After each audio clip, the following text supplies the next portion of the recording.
L'invité du jour sur Espoir FM. Antoine Duléry, bonjour. Bonjour. Quand on parle de vous, moi j'ai une image qui revient, c'est camping. Oui. C'est normal ? Oui, bien sûr, parce qu'on m'en parle tous les jours. Parce que c'est le plus gros succès que j'ai fait au cinéma. Mais vous n'avez pas fait que ça. Non, mais c'est le plus gros succès. Vous savez, les acteurs, nous sommes parfois réduits à 1 ou 2 rôles, même en fin de carrière, parce que les gros succès, c'est très rare. Philippe Noiret, c'était Le Vieux Fusil. Claude Brasseur, c'était La Baume, et puis ensuite, c'était un truc. Donc c'est tout à fait normal. Évidemment, je n'ai pas fait que ça. Mais pour le grand public, que ce soit Agatha Christie ou Camping, ça reste des très très très gros succès, et donc on vous parle tout le temps de ça. Mais c'est normal, parce que c'est compliqué de faire des gros succès. Et encore une fois, c'est très rare. Ce sont mes bronzés à moi. Oui, tout à fait. Alors vous publiez au Cherche Midi Imitateur. Oui. Pourquoi vous êtes imitateur ? Vous faites Belmondo, il paraît Jean Marais ? Oui, ça fait longtemps que je fais des imitations. J'ai fait un spectacle pendant 10 ans autour de l'imitation. Et comme c'était quelque chose que je faisais comme ça, un petit peu pour les copains, j'ai décidé d'en faire profiter le public. Donc j'ai fait un spectacle où j'imitais tous les acteurs que j'aime et que j'admire. Et après, on m'a demandé de faire un livre. Donc je parle évidemment aussi beaucoup du spectacle et de mon parcours d'acteur, de camping, de tout ça et de mes belles rencontres. Et je trouvais, quand j'ai cherché un titre, je me suis dit, tiens, imitateur, voilà, le jeu de mots m'a plu. Et donc j'ai décidé de faire, parce que je suis à la fois acteur et imitateur. Donc je suis un imitateur. Et alors comment, Antoine Duléry, comment êtes-vous passé pratiquement de la comédie à l'écriture ? Parce que finalement, il faut se lancer. Oui, mais parce que, bon, c'est pas un roman, hein, attention, c'est quand même un livre qui raconte mes anecdotes, donc je me suis pas inspiré, je me raconte, hein, c'est pas, encore une fois, un roman de fiction. Donc c'est peut-être plus facile que d'inventer. J'ai pas inventé ma vie, je l'ai simplement racontée.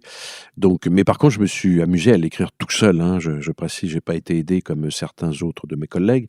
Donc ça m'a amusé de prendre la plume, d'essayer de faire quand même joli, de raconter en tout cas d'une façon jolie, élégante et parfois burlesque toutes les aventures qui me sont arrivées. Alors je parle de moi, mais je parle surtout beaucoup des autres, de ceux qui m'ont accompagné, que ce soit Belmondo, Johnny Hallyday. Je raconte plein d'anecdotes, comment dirais-je, intimes, rigolotes. On voit un peu ces grands acteurs par le petit bout de la lorgnette. Belmondo est quelqu'un qui a beaucoup compté pour vous. Beaucoup, parce que je l'aimais énormément comme acteur, comme homme. Et enfin comme acteur, parce qu'avant je le connaissais pas comme homme, et je l'ai rencontré, et on est devenus très amis pendant 27 ans jusqu'à la fin de ses jours. Donc c'est quelqu'un qui non seulement m'a inspiré quand j'étais enfant, adolescent, et qui adulte est devenu un ami très cher.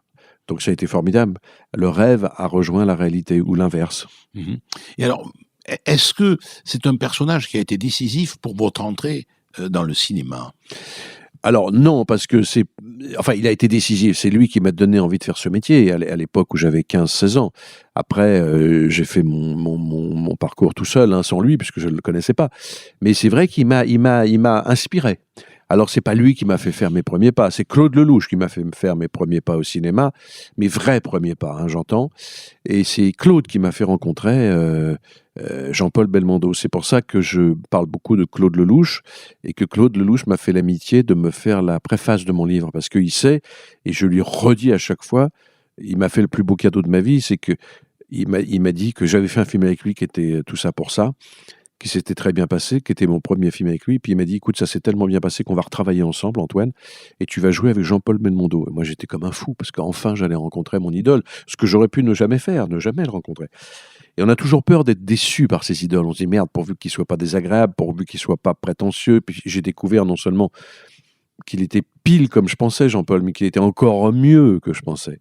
Donc ça a se matché tout de suite, et c'est vrai que chaque jour, je me dis que j'ai eu cette chance merveilleuse de rencontrer ce grand monsieur. Par contre, après, grâce effectivement à ce film que j'ai fait avec lui, Jean-Paul m'a pris sous son aile et m'a demandé de jouer avec lui au théâtre, dans La Puce à l'oreille. Donc j'avais déjà fait du théâtre, mais là, grâce à lui, j'ai quand même joué 230 fois La Puce à l'oreille avec lui sur scène. Là, c'était un grand moment.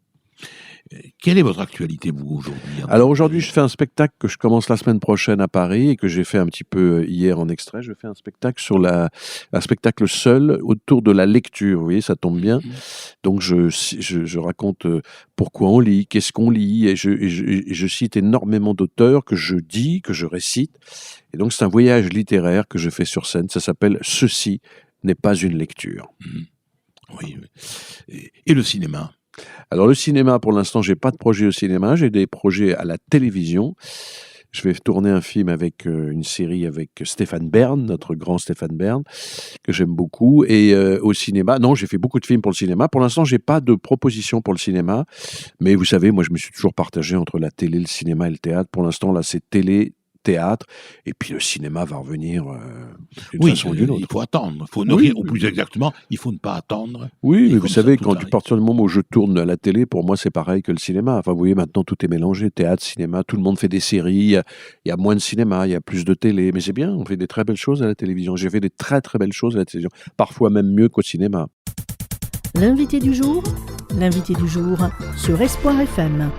Antoine Duléry, qu'est-ce qu'un bon acteur? Ben, un bon acteur, c'est compliqué, parce que vous savez, il y a peut-être des gens moi, qui m'adorent, d'autres qui m'aiment pas, il y a d'autres qui me trouvent bon. Comment ne d'autres vous pas. aimerait-on pas? Ben, vous savez, c'est compliqué. Non, mais on peut pas plaire à tout le monde. Donc, un bon acteur, c'est celui qui investit son rôle, c'est celui qui incarne, c'est celui qui impose surtout sa personnalité. Car, comme disait Pierre Brasseur, le talent, c'est la personnalité. Donc, au-delà de bon ou de pas bon, c'est la personnalité. On aime ou on n'aime pas Lucchini, on aime ou on n'aime pas Belmondo, on aime ou on n'aime pas Delon, on aime ou on n'aime pas Gabin, mais ce sont des acteurs. Après, encore une fois, on ne peut pas plaire à tout le monde. Mais un bon acteur, c'est celui qui a je dirais oui, c'est la personnalité avant tout.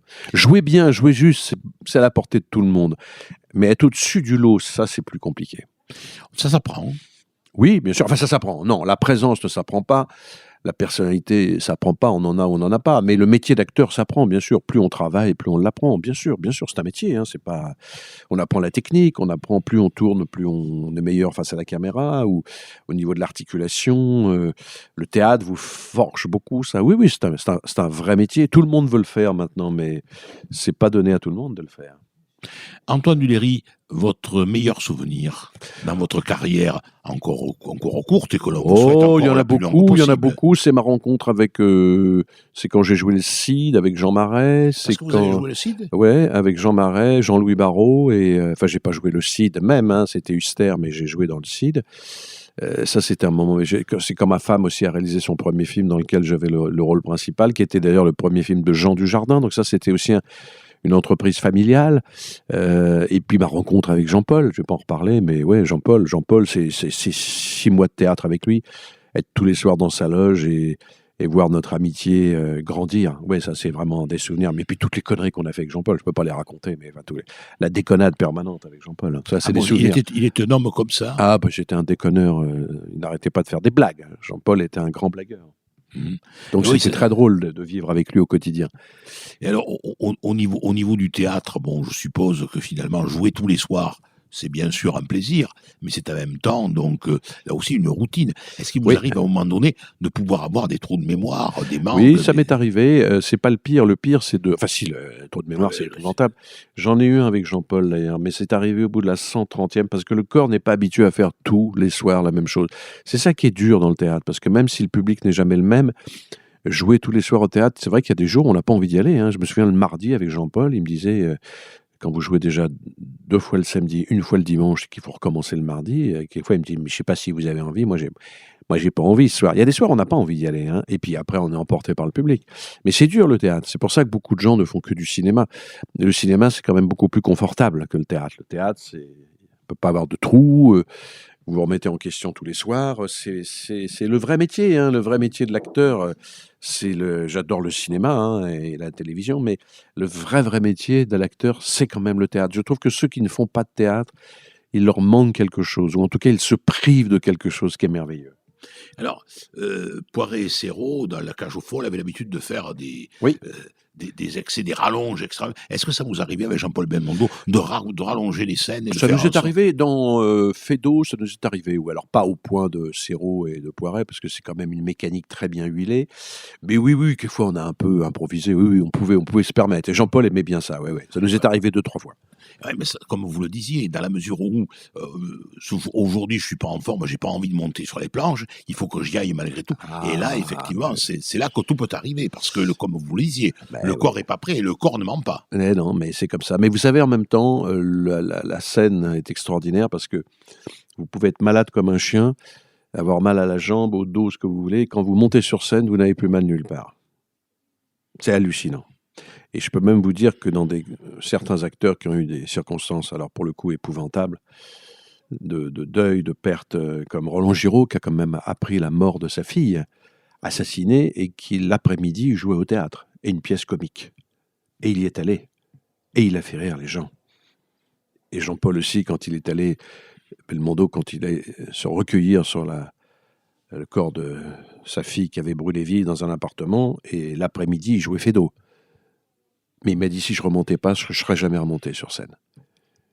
Donc il est remonté sur scène. Et il me dit, pendant 1 heure, 1 heure et demie, 2 heures, 3 heures, j'ai tout oublié pendant ces 3 heures. C'est ce que m'a dit Roland Giraud. Il me dit, pendant 1 heure et demie, j'ai tout oublié. Parce que si j'avais pas joué, ça aurait été pire. Alors, c'est vrai Donc, mais c'est parce que dans ces moments-là, bon là, je parle des cas extrêmes, ou Serrault, pareil, Serrault. Mais même quand, à un autre niveau, quand on est fatigué, quand on est des choses de la vie, dès qu'on est sur scène, on oublie tout ça. Moi, j'ai vu Madeleine Renaud jouer sur scène. Elle avait 92 ans, elle était une vieille femme. Et dès qu'elle était sur scène, on aurait dit qu'elle avait 20 ans. C'est la magie du théâtre et de notre métier. Et le public parce qu'il faut y aller. The show must go on. Le public joue un rôle important. Vous le sentez, le public, quand on est sur scène. Ah bah bien sûr, on sent le public. Le public, il est là, il vous truc, il est différent chaque soir. Quelquefois, il est bon, quelquefois, il est mauvais, quelquefois, il est super. Ça arrive d'avoir des mauvais publics? Oui, ça arrive, oui. Des gens qui réagissent pas. C'est pas qu'ils aiment pas. Le dimanche, quelquefois, le public est âgé, il a plus de mal à réagir, ou des salles achetées. Vous savez, les gens qui payent pas, il n'y a rien de pire. Les gens qui payent pas, les gens qui sont invités par des comités d'entreprise, ça, ils payent pas. C'est le plus mauvais des publics. Donc, on a parfois des salles, oui, moins bonnes. Bien sûr, il y a des salles qui sont pas bonnes. Le public est mauvais. Je crois que c'est Guitry qui dit ce soir, le public était haché. Le public était mauvais. Et parfois, le public est mauvais, bien sûr. Alors, il ne faut pas lui en vouloir. Il a payé, il a le droit de réagir comme il veut. Mais quelquefois, on s'amuse moins. Mais bon, ça n'arrive pas tout le temps. Le public, en général, qui vient, il est heureux, il a payé, il est content d'être là, déjà. Mais je vous dis, c'est surtout les salles un peu de gens... Quand les gens ne payent pas, ça marche pas. Ils s'en foutent un peu.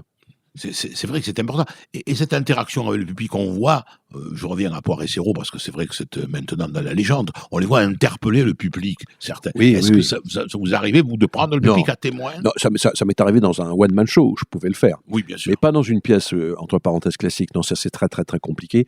Là, c'était différent parce que Poiret était l'auteur de la pièce. Et donc, il pouvait se permettre ce qu'il voulait avec sa pièce. D'ailleurs, Serrault, que j'ai bien connu, m'a raconté effectivement que de temps en temps, il jouait très, très vite. Ou alors très très long, ou alors ils improvisaient pendant 3 heures. Donc la pièce, quelquefois, elle faisait 2 heures, 3 heures ou 1h10. Ça dépend de ce qu'ils avaient prévu. Mais il faisait ce qu'il voulait, parce que il était l'auteur de la pièce, Poiret. Et puis c'était du moderne. Après, vous jouez du classique, c'est compliqué d'improviser. C'est compliqué de parler au public.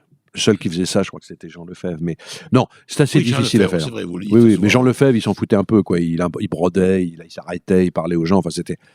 On déborde un peu du théâtre quand même là. Hein, on est plus dans du cabaret. Pour terminer, Imite-acteur, le titre de votre livre publié au Cherche Midi, une imitation de Jean-Paul? Ben voilà, c'est...